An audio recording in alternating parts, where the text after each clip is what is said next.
or Kenyans also are finding loopholes to petition some of these legislations and the bills that are coming and are being passed. So far, we'll be going back to the courts again, right? Patrick, before we took a short break, I think we were to hear from you. You know, it was Professor Iraki. No, mine is very brief.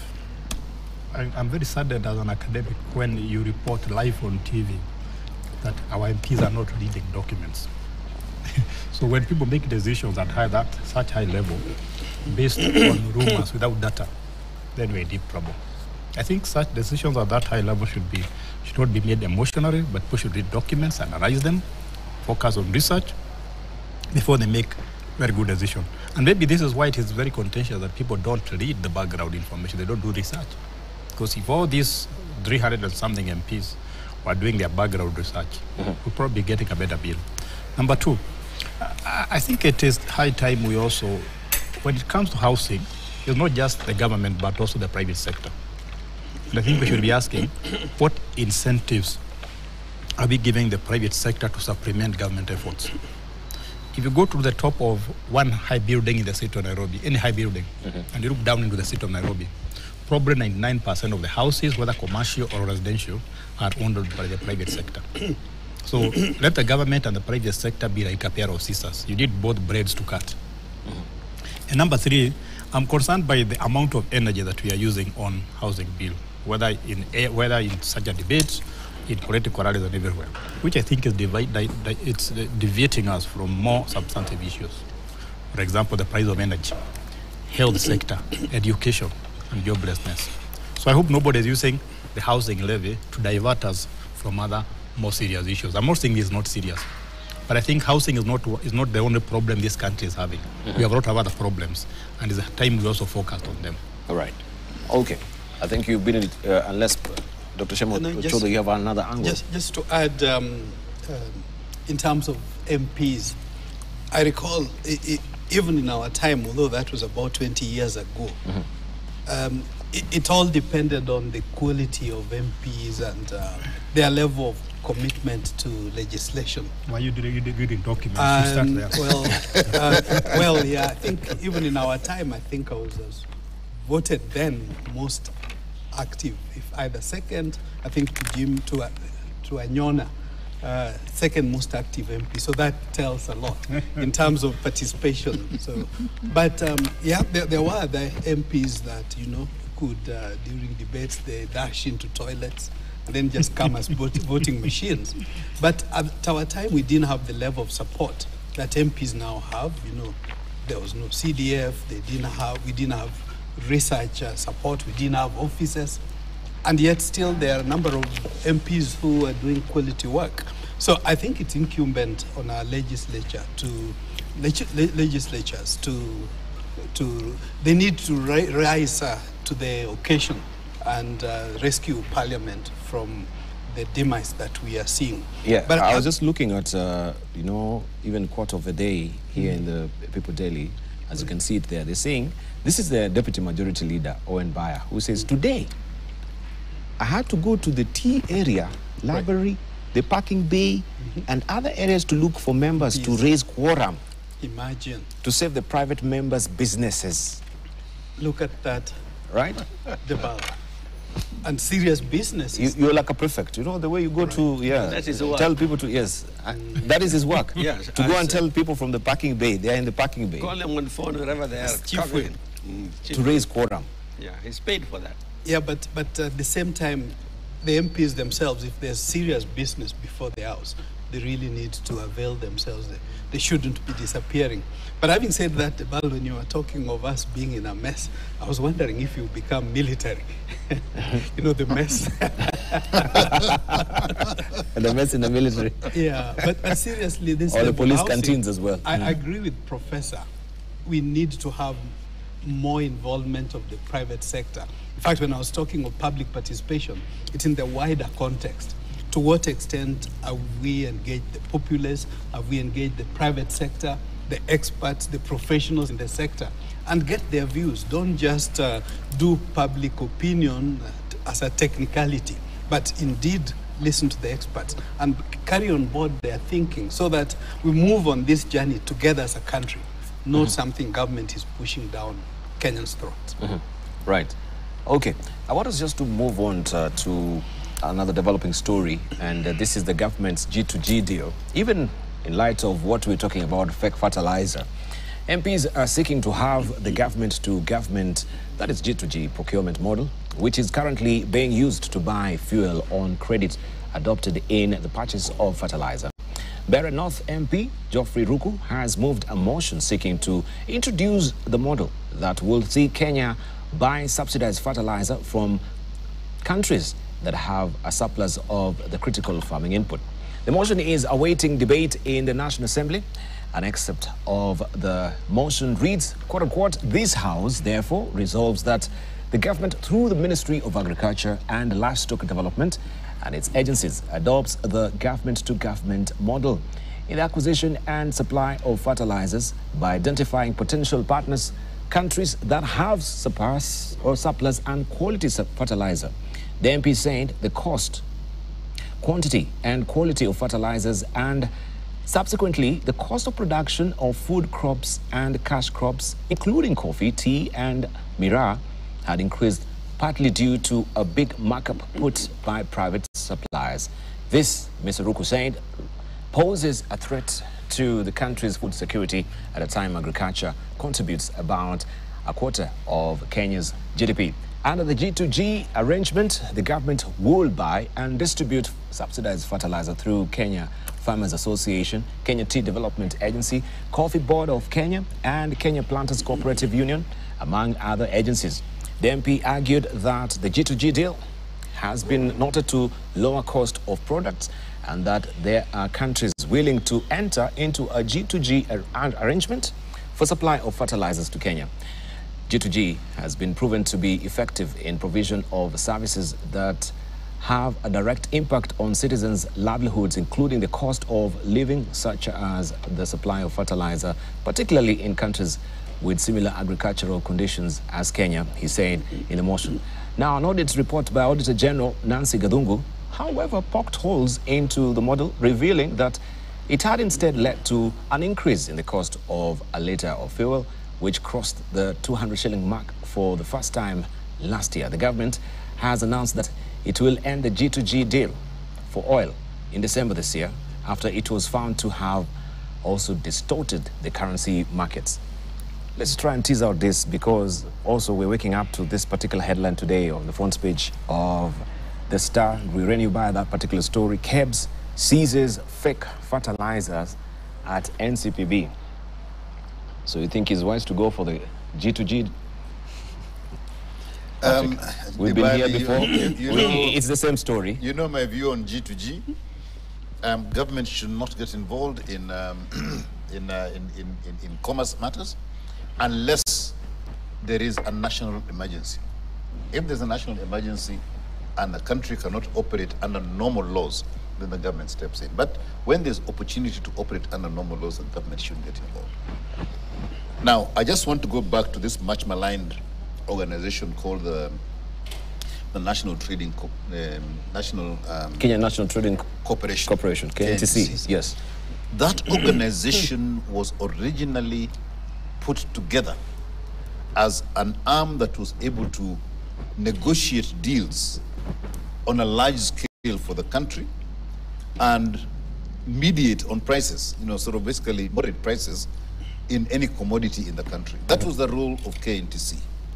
So on issues like fertilizer, on issues like all this bulk, the cooking oil that they were involved in, all the rest of it, the role of KNTC was to say, fine, we can go and get a long-term bulk contract with somebody which will moderate the prices in the country. And that ideally is what we should be doing. G2G, I don't think is an answer. Unless you are importing raw material. There was a G2G deal in the oil industry which has been kept very, very quiet for a very long time, where the government of Kenya had an allocation from the government of Nigeria of crude oil, right? Which was great. But the government of Kenya didn't have the wherewithal to bring it all the way across to this side. So they actually sold it on the global commodity space. Yeah? Now, if you're talking about raw material that we need, and we've got an industry that can convert that into a, into something that is then consumed in the country at G2G works. That's the main thing. But to go now and say we need to do G2G on fertilizer, a finished product that has got commercial ways of working, I think it's the wrong thing. Let us revive and corporatize KNTC properly, and let KNTC do what it was supposed to do. Just like in the G2G fuel business, NOC, National Oil Company, is the one that should have been involved in that particular area, because that is what it was formed. It was formed in order to moderate prices in the oil business, right? And once it can operate well, then that will happen. And I believe KNTC can do the same for fertilizer. G2G for me is a no-no. Is a no-no. All right, but what is the role of a procurement regulatory board on this in advising the government, especially because we see this is a purely floating of a procurement rules and regulations. I think the nature of going to deal is well known. If there is any crisis, as you've mentioned, if there is any specification that you think is tailor-made and can be made by one particular supplier who has the wherewithal and the knowledge for that particular product, then you are constrained as a country to go to the G2G way. For this particular matter, fertilizer, first of all, we're not in a crisis, right? And fertilizer, I think, unless this is a fertilizer with a halo around it, right, that has got a magical wand to really turn things around, then you need to go the G2G deal. Professor, I don't know, maybe you can chime in. I fail to understand. I think this is an abuse of a procurement model here. We were sitting in this particular place about 1 year ago, and I personally said all the details of G2G deal in oil should be made public. I think up to this day we don't know the content of that deal. So my biggest problem with G2G is that we don't get all the information. And such a deal, because it involves taxpayers' money, should be made public. Should have all the information. And the taxpayers and the voters should decide whether it's a good deal or not. So if there has to be a G2G deal, it has to be there. If it has to be there, it must be publicized. The terms and conditions must be made public, so that as the taxpayers and consumers of those products, we can say yes or no. Number two, I don't know why we don't want the market to do its work. The market has always worked. If you are going to procure a product from abroad, let the market work. Let people bid for that. You get the best price and the best value. Number three, and this is my concern, I don't know why we focus so much on fertilizer as the most important input in food production. There are a lot of other factors, technology that you use, route fragmentation. The number of people who work in the agriculture sector, you find a lot of young people don't work there. So I think I don't know why we are putting so much focus on fertilizer when farming is not just about fertilizer. But all in all, G2G in fertilizer is a bad idea. We should let the market do its work. All right, Dr. Shemuchodo. Debal, for me, the mention of G2G is a red flag. It may be good for some countries, but Kenya doesn't seem to have had a very good history of G2G. You recall, I think during President Kibaki's time, there was Canada, Kenya, I think the voting system, the voter biometric system that was being procured G2G. I think from that time to date, anything that has been G2G, the results have not been stellar. So for me, it's an issue that in as much as G2G may be good in some instances, I think for Kenya we need to reflect, first figure out how come in the past the experiences that we have had with G2G haven't been good. Secondly, Debal, for me, I would want to recommend, I think the Ministry of Agriculture is doing some great work. And personally, I have no problem starting with fertilizers and input that's important. There are, of course, other important inputs like seeds and all that, but you have to start somewhere. However, in so doing, I want to recommend to the Honorable CS that even just 10% of what we're using to import, going in line with the government policy of promoting local manufacturing, let's put 10% into producing organic fertilizers. We'll kill two birds with one stone. One will be promoting manufacturing, which we so badly need, because it's like, on the one hand, with affordable housing, government is trying to promote manufacturing. On the other hand, with agriculture, which is a major stay of the economy, we are trying to focus on importation of millions of fertilizer. I want to encourage the ministry to consider as a government policy that 10% of a minimum of whatever they buy for imported fertilizers goes into local production. And I do know, I say this for a fact, knowing that Kenyans have capacity to produce organic fertilizer. The second positive thing about organic fertilizer, as against these chemical fertilizers, is it's more aligned. I think the farmers who have used both organic versus this imported fertilizer, which is often chemical, they seem to have better results. To restore the oil, I'm not a soil scientist, but we have better results with organic. So organic, and local manufacturing. Government should walk the talk. G2G.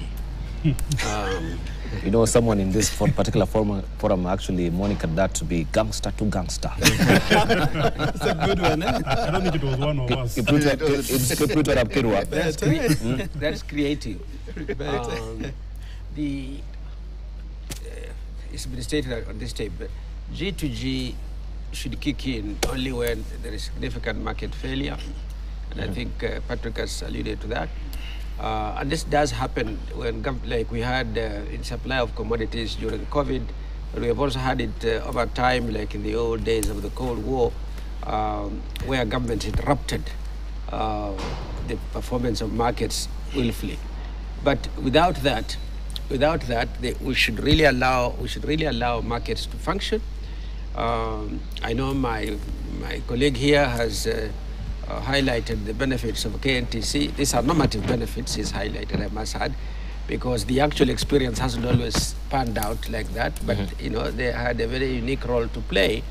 And yes, indeed, institutions should get a front seat when it comes to these negotiations rather than government officials and so on and so forth.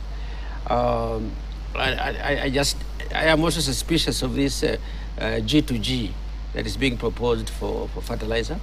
But there are good reasons why fertilizer takes a front seat.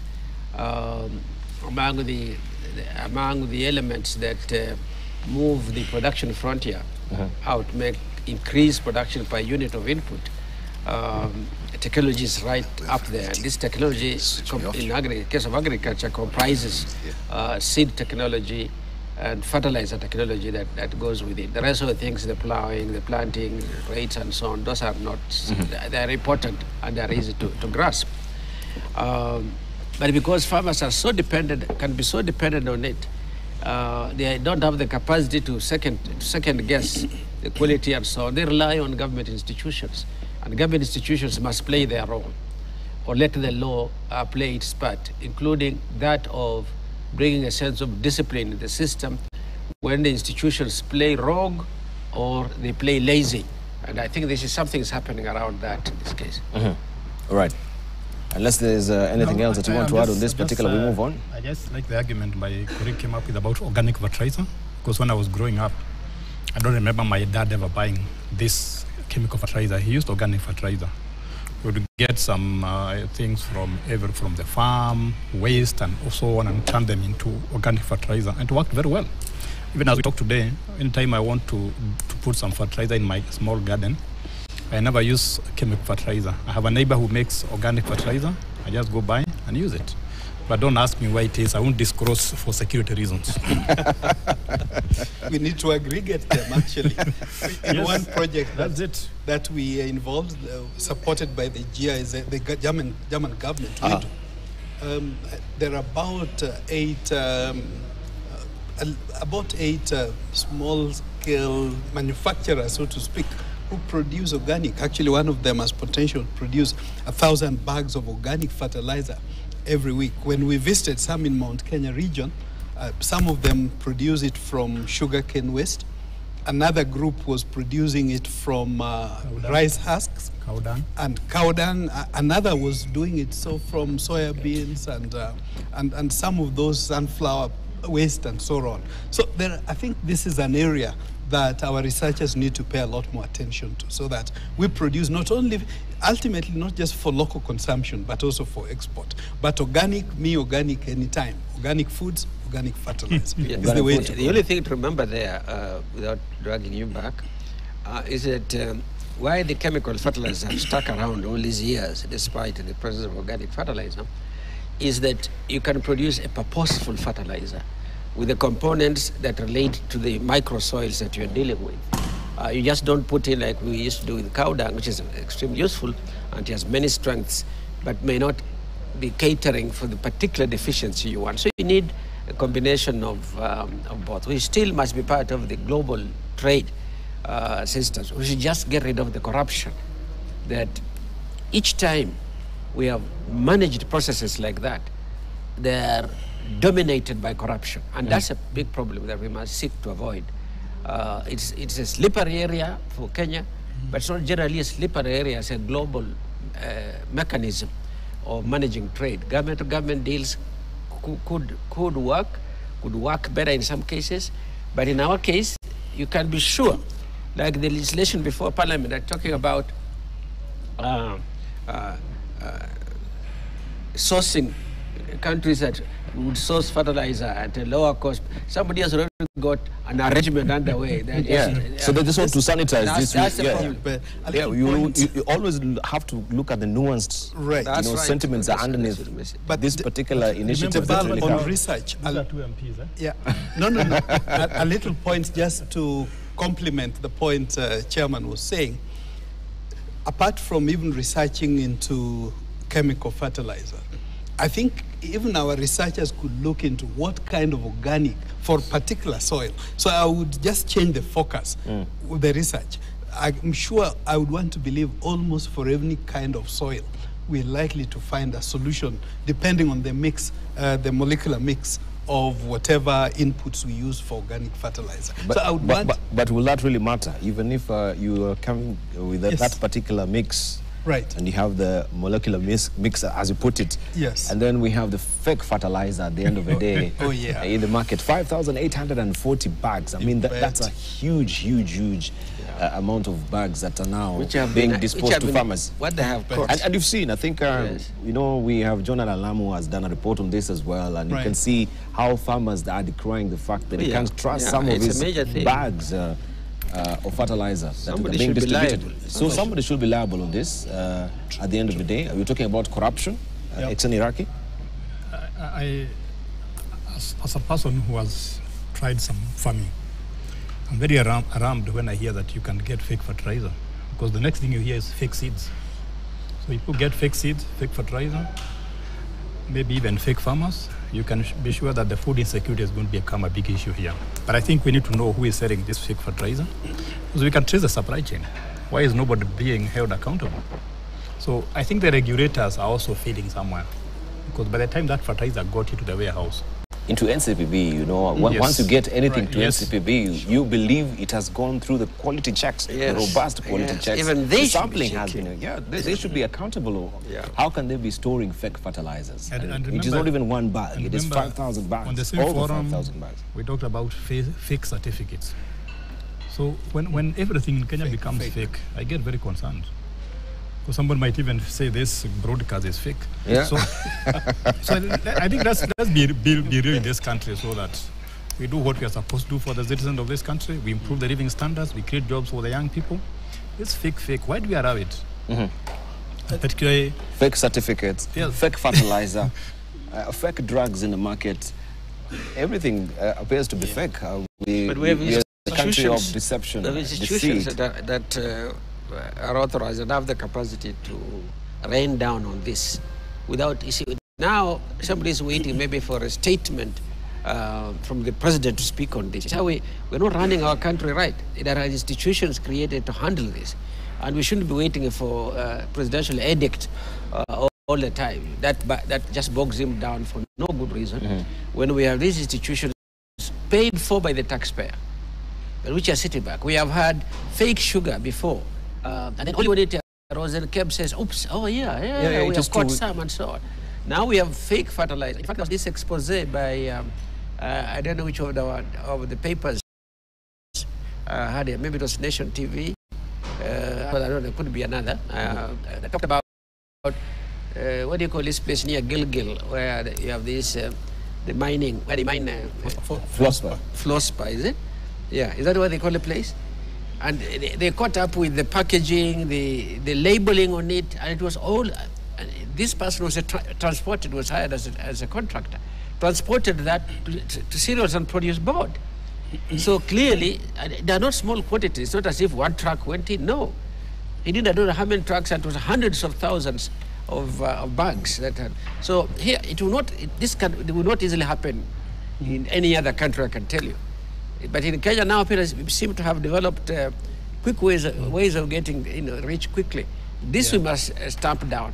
Right inside all these good initiatives, and wherever you have fertilizer, you'll get fake farmers as well. I mean subsidy. You'll get fake farmers.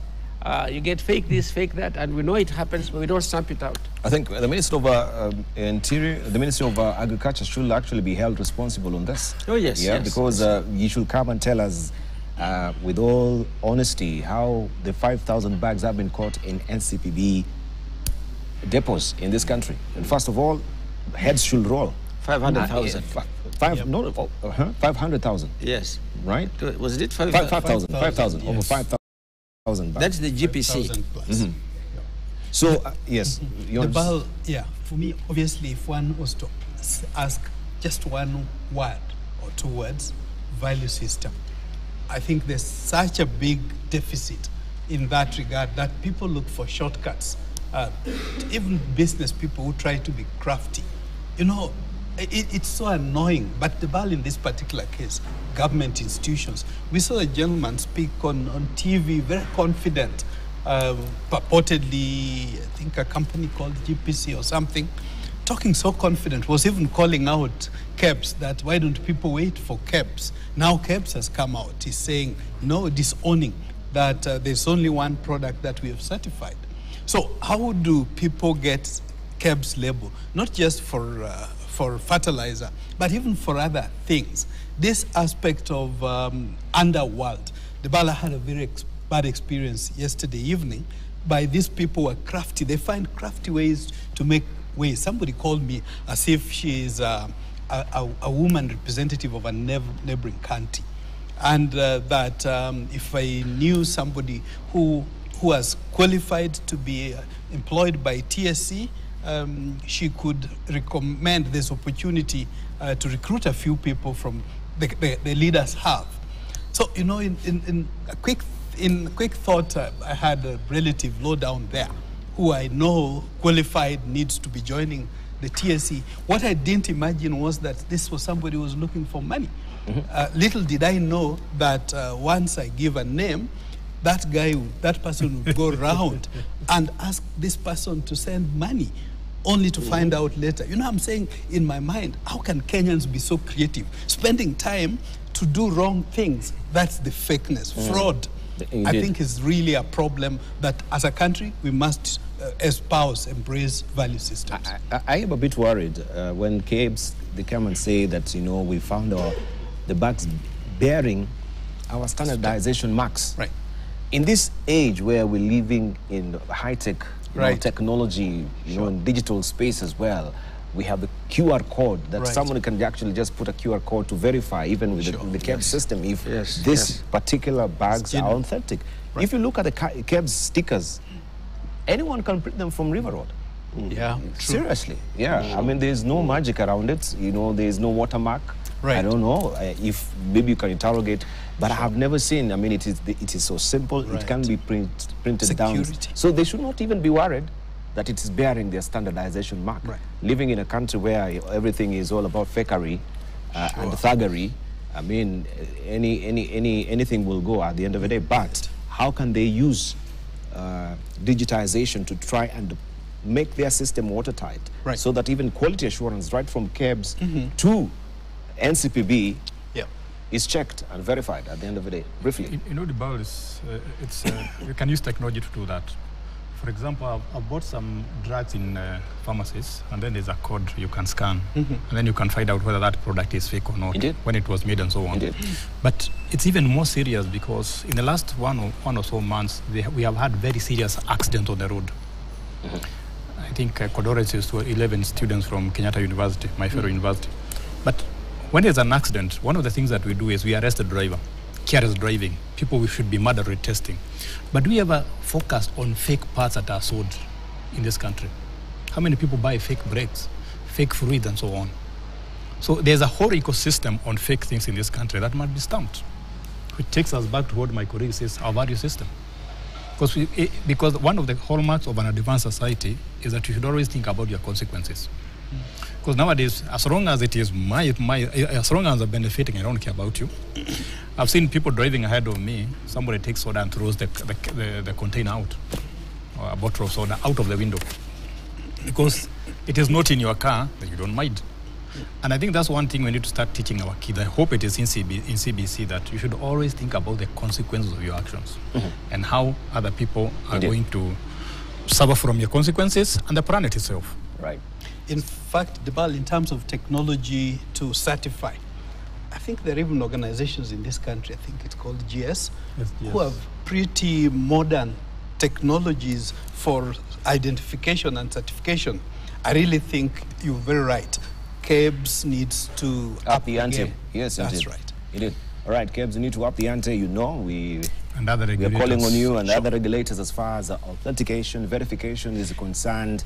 We are living in a tight space where, of course, digital advancement has given us good salutary efforts to make sure that authenticity is verified through the digital system. So the stock excuse about, you products or your marks being found in NCPB depots in this country does not really hold water. Someone actually should go home. Somebody should be fired because they are hosting or they're storing this particular fake fertilizer in the NCPB depots in this country. And you can just imagine the ramifications or the effects, the ripple effects through the supply chain, right? Going down to the farmer and coming back to our plates, right? Right. It's all about our health as well. Okay, let's turn the crack now. We focus on what is happening with the manufacturing sector, where local firms have resorted to borrowing to acquire key business supplies to remain open in a high inflationary environment. Borrowing for input purchase over the past year have subsequently sustained the demand for credit from the private sector, which has remained in double digits despite cost concerns in light of higher interest rates. According to the Central Bank of Kenya, working capital needs have fueled the demand for credit over the past year, with most of the loans going to raw materials. Purchases, that is credit to the private sector, remained resilient in the second half of 2023, growing by 13.9% in 12 months to December 2023, compared to 12% in the year to June 2023. This is from the CBK. This partly reflected credit demand for short-term working capital requirements arising from increased input costs. The CBK noted on its statement, input costs have over the past 12 months risen above many companies' cash flows from a variety of factors, including the depreciation of the shilling, higher fuel cost, and the introduction of new taxes such as the 17.5% export and investment promotion levy on clinker imports. The Kenya Association of Manufacturers say borrowing to buy inputs have kept businesses afloat amid depressed consumer purchasing power and falling productivity. They say, quote unquote, it's one of the sunk costs that you can't really do anything about. You need to keep your lights on. You have to resort to borrowing. Alternatively, businesses will have to take the extreme action of closing shops. Now, this is where also we have the KDC coming in handy, especially for the SMEs, where we want to just look on that as well. That is Kenya Development Corporation. And we know that the KDC is seeking to partner with banks to advance 6.8 billion shillings to micro, small and medium enterprises.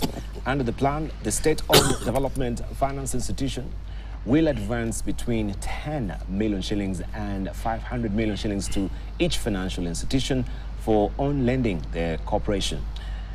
The corporation, however, did not reveal the interest rates charged on the facilities, but has set loan tenures at between 60 and 120 months, inclusive of a grace period of up to 12 months Financial institutions seeking to benefit from the funding will be required to prove the pricing criteria for the MSMEs loans and demonstrate co-funding ability. Additionally, the partner bank or the banks will be required to provide collateral and receive approval from their respective boards to borrow from KDC.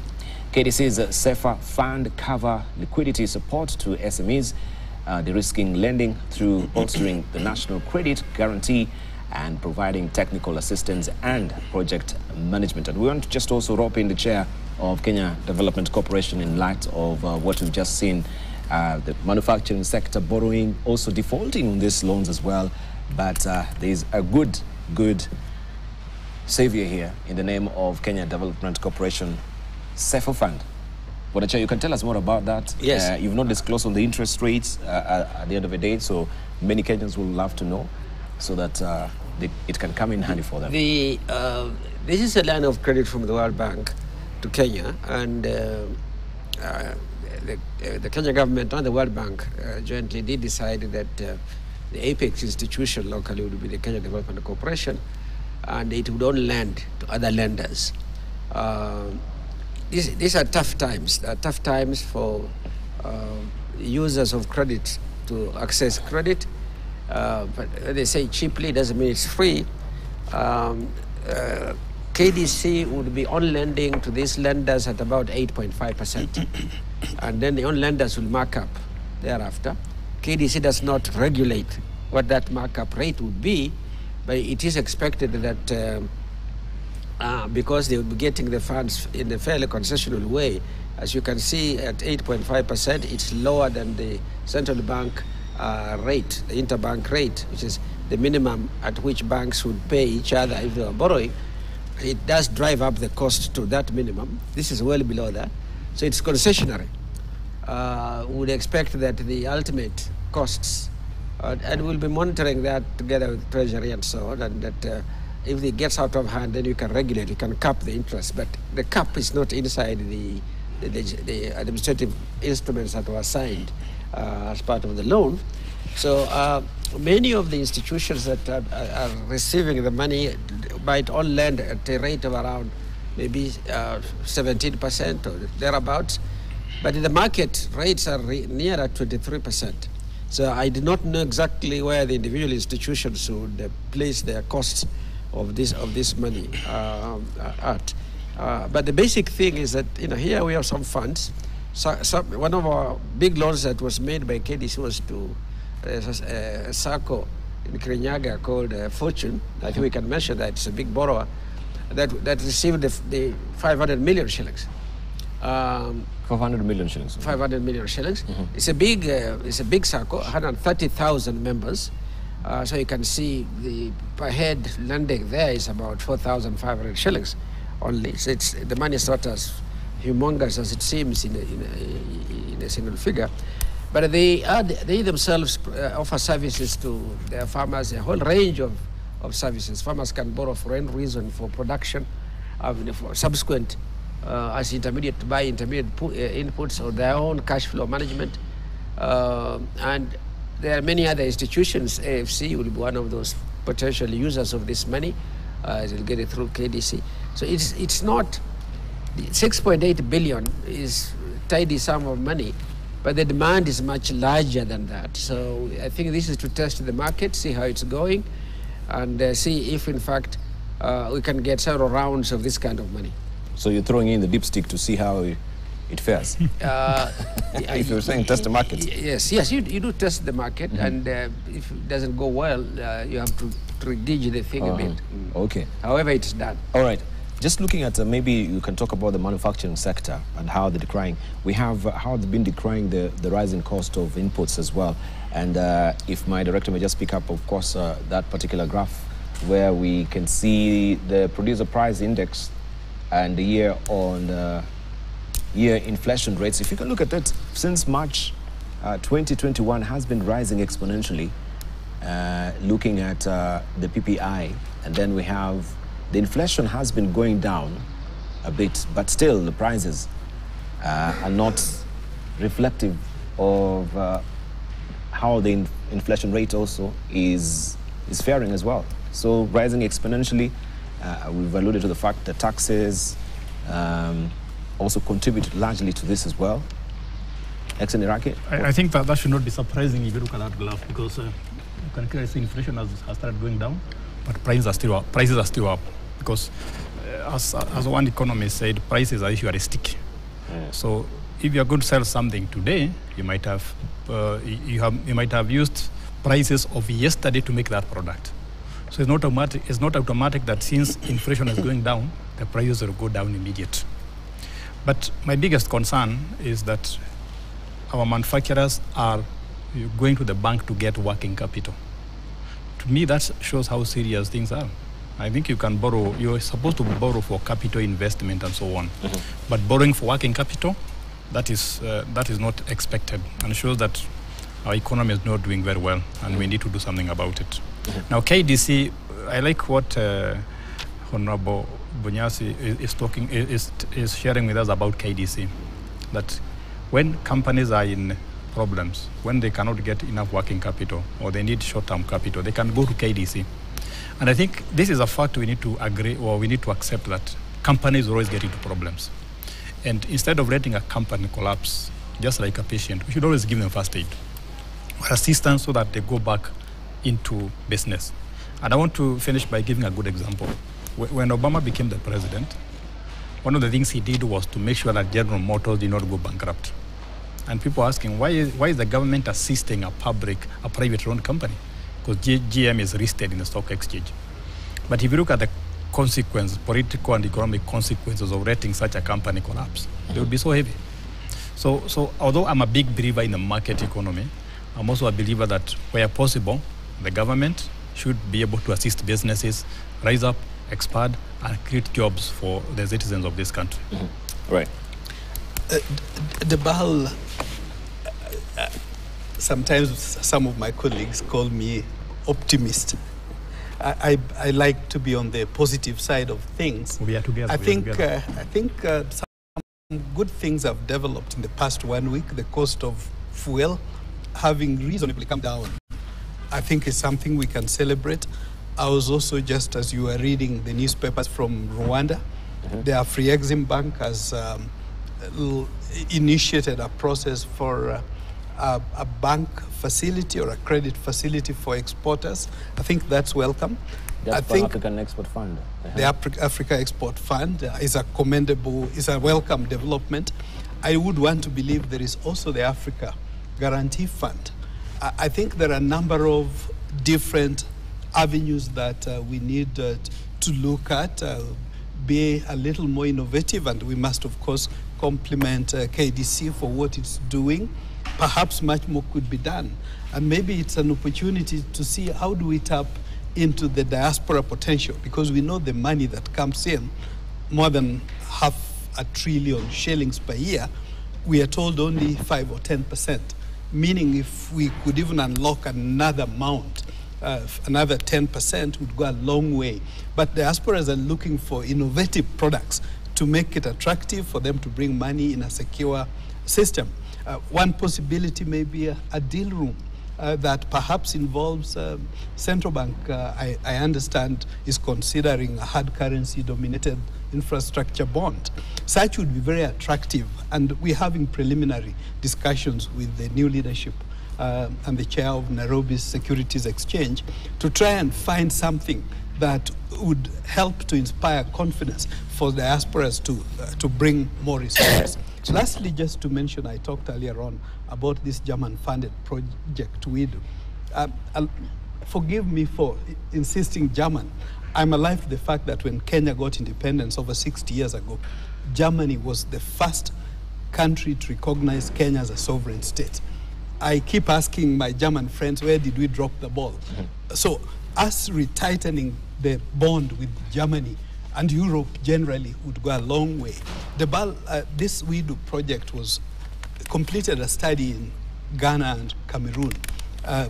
They pair diaspora remittances with micro enterprises, and so far more than 5,000 enterprises in Africa have been supported in the past 2 or 3 years. In Kenya, nearly 2,000. But now they're looking at the next step. Could they loop in financial institutions to partner? I think being innovative is a way to go so that we get new products that can attract more capital into our country. Indeed. All right, I think we are due for a station break right now. When we circle back, of course, we want to just look at the latest development as well, where New Liver wants to divest into the milling, that is the male milling sector. It's all about diversifying their portfolio as well. And we shall be looking at also the latest development as far as minerals is concerned in this country, despite the fact that we've had the Ministry of Mineral and Blue Economy, Minerals and Blue Economy there with the latest revelations that we have new minerals here in the country, the regulatory framework around it, and also the technical expertise is wanting. We shall be looking at that on the other side of the break as well. Access Bank now is acquiring NBK, and we had Professor Exon Iraqi sounding a bit squeamish about it, right? Saying,